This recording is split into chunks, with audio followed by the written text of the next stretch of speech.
So we're doing a Christmas Eve brisket. Trying to get them temps up. Let's see where we're at. We're at 200. I'm taking over for my brother-in-law who's been doing it for the past 8 hours. We started last night. I'm getting the fire hot and I'll replace and or remove heat as we need it. So right now I'm just gonna get it up pretty high and try and get it up to about 300 and then remove and go from there. That's how I do fire management, is that I shoot for too much, and once I get there I remove and try and stabilize rather than trying to creep up, because I feel like you have to have heat going before you can really get it to stabilize, but we'll see.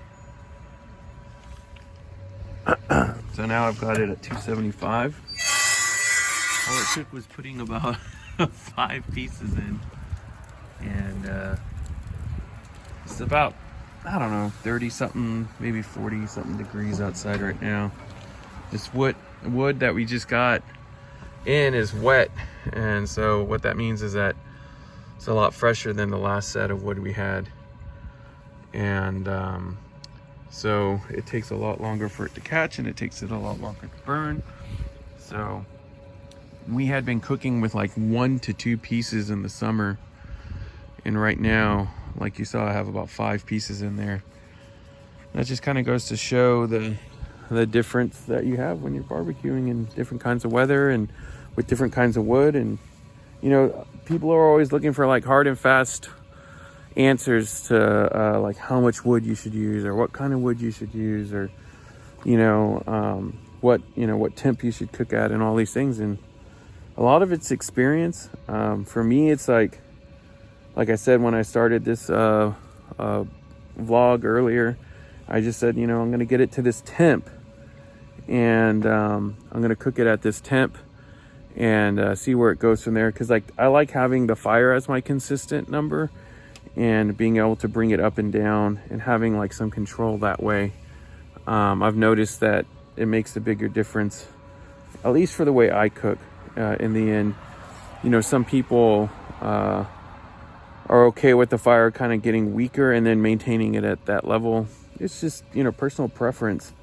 But for me, I like having a nice hot fire and then reducing it, like I said, because I just feel like you can create better consistency that way. So we'll see what happens. See if I can maintain this 275-ish number. So we'll see how it goes. It's time to do some spritzing. You can see these briskets look pretty good.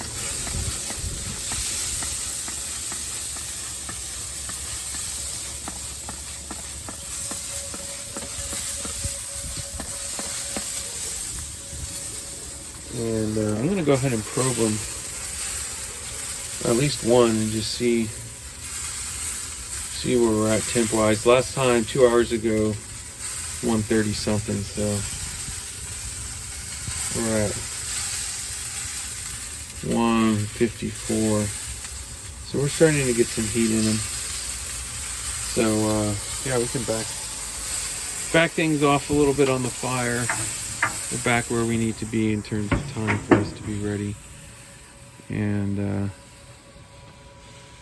yeah, we'll go from there.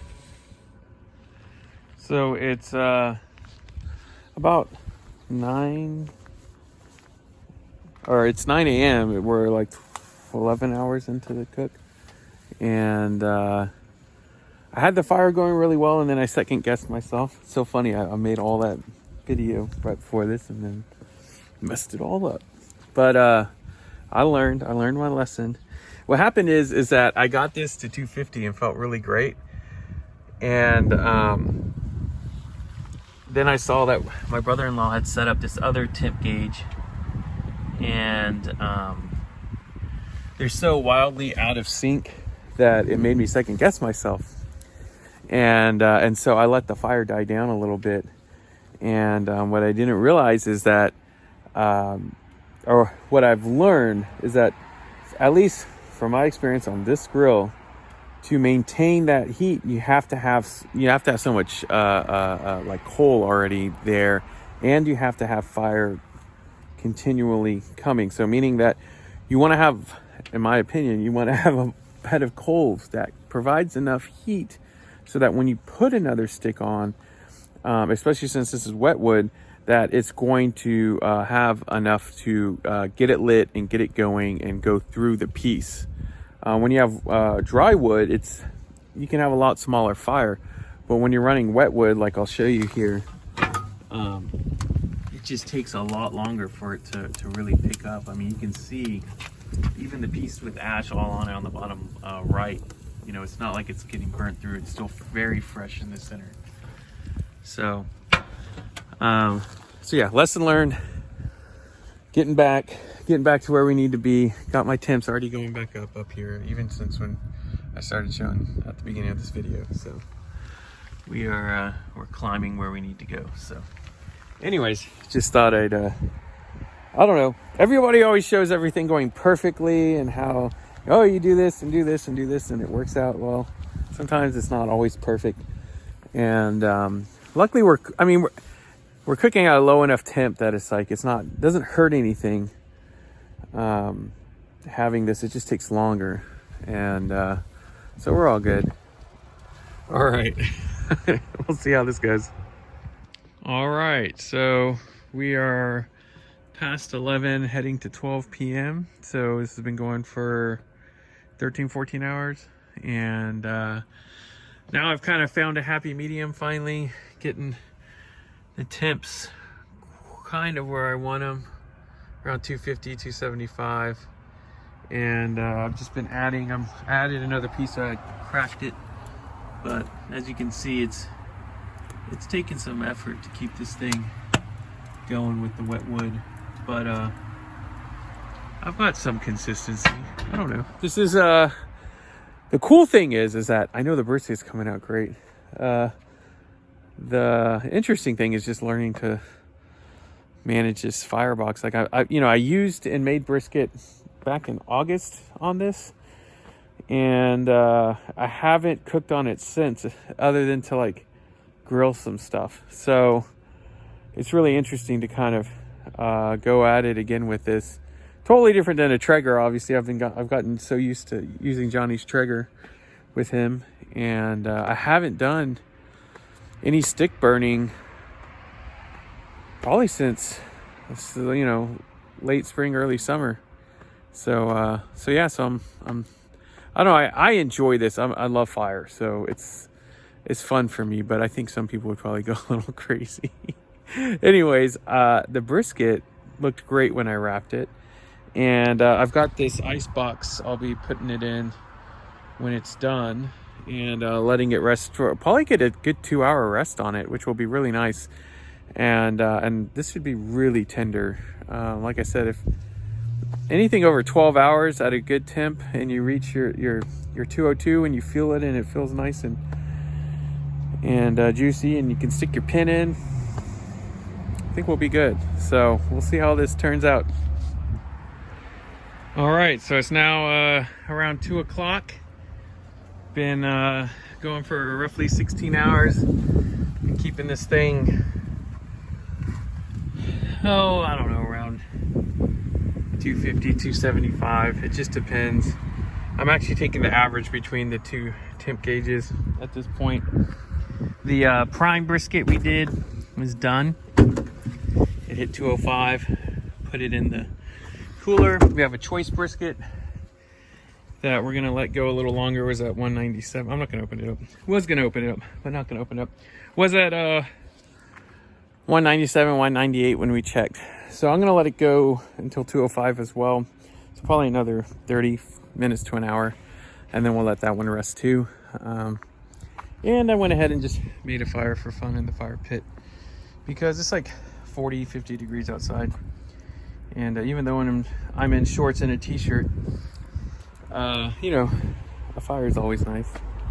I like fire a lot. So I hope you all are enjoying this chronicle of me barbecuing with my brother-in-law. And we'll check back in probably when we're cutting.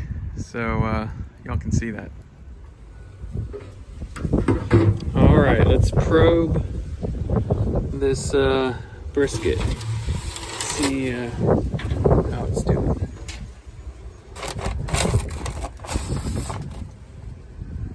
We are at 202, 203. That's where we want to be. 204, 205. Yep. All right. This thing. So let me just try it one more spot. Yeah, it's pretty smooth. Yeah, that's smooth. Time to pull this thing out. All right. So we got the briskets done. I've let them sit, one for an hour and a half, one for an hour, and just in this cooler. We're gonna do the choice one first, then we'll do the prime. Let me go ahead and pull it out and unwrap it. As you can see, these are definitely moist and definitely have a good bark. Woo! Like a really good bark. Look at that. So let me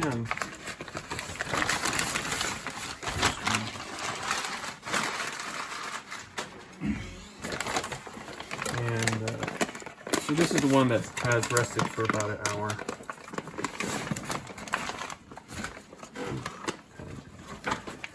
Kind of stuck. But man, is it?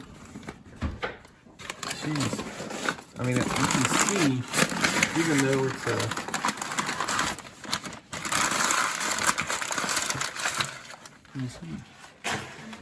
even though some of the skin came off, it is super duper moist. I mean, look at that. So what I'm gonna do is I'm just gonna go ahead and cut the point off the flat.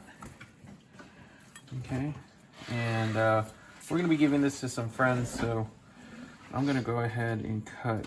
I guess we'll cut in this part, and so you're probably not gonna see too many slices on this as we're giving this, but you can see it's really good, and it's cooked good. Now I think the prime's gonna be B1. Now on a flat like this, it's not gonna be as moist, but yeah, looks good. This is the part that everybody cuts and squishes, but I'm not gonna squish this one. I'm just gonna cut it into some chunks for people to have. Now,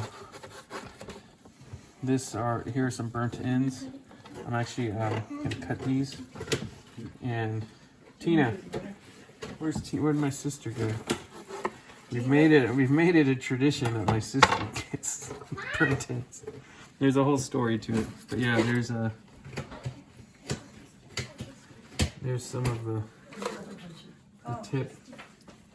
Well, you know, we have a reason. You definitely get to try first. I want this piece here. Okay, well these are burnt ends, so. I'll throw it up. Yeah. Oh my god. So this is the choice, yeah.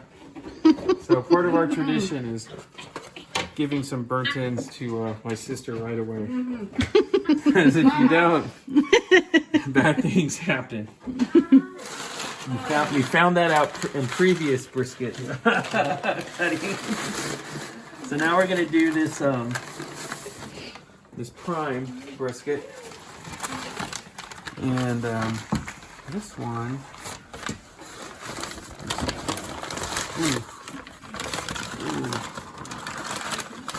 Yeah. Oh my gosh, look at this. Yeah.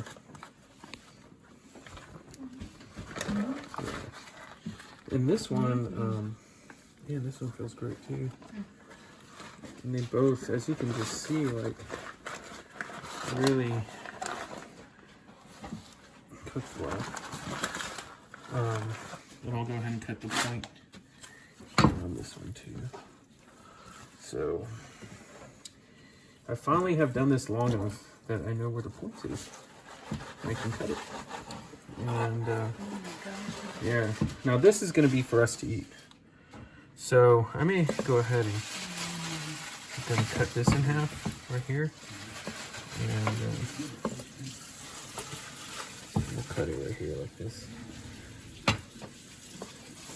People say pencil with slices, so that's what I'm gonna go with.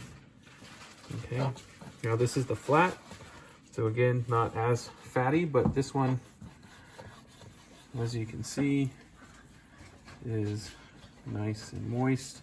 It tears apart very easily. I'll give this to my sister too. Try some. We'll set that aside. Here we go. You're her sister. Try that piece. That's a flat.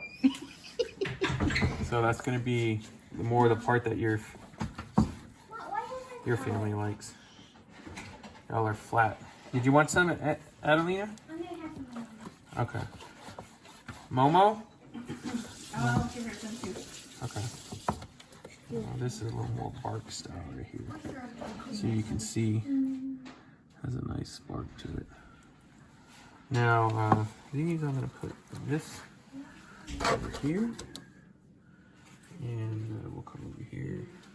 This is going to be a little bit more moist. I can actually flip it over on this side, just purely for presentation reasons. So this is the bottom where the flat meets the point. And so as you can see, it slices just like butter. My family likes the leaner style like I just cut. Myself and my wife who's taking the video, this is the part we like. We like the fattier cuts. And you can see all of these have a nice cut to them. And then of course, my wife and I's favorite part is going to be the point. And this is the part that, you know, people that like the fattier, barkier pieces are going to want. Oh, cut that the wrong way. There we go. And you can see these came out really nice and tender. There we go. And now it's just a matter of us eating this. It's got a nice bark to it. It's got a nice smoke ring. And the texture's pretty good. We cooked this for 16 hours, so, you know, definitely, you can see it just pulls apart. And yeah, so there you go. We did it. I don't know. Let me try it. That's amazing. It's better than amazing. That's good. It's really good. Really good. Want to try a little piece, Dad? Okay. It's just enough. Yeah. Take that little piece. So, all right. Thank you for watching.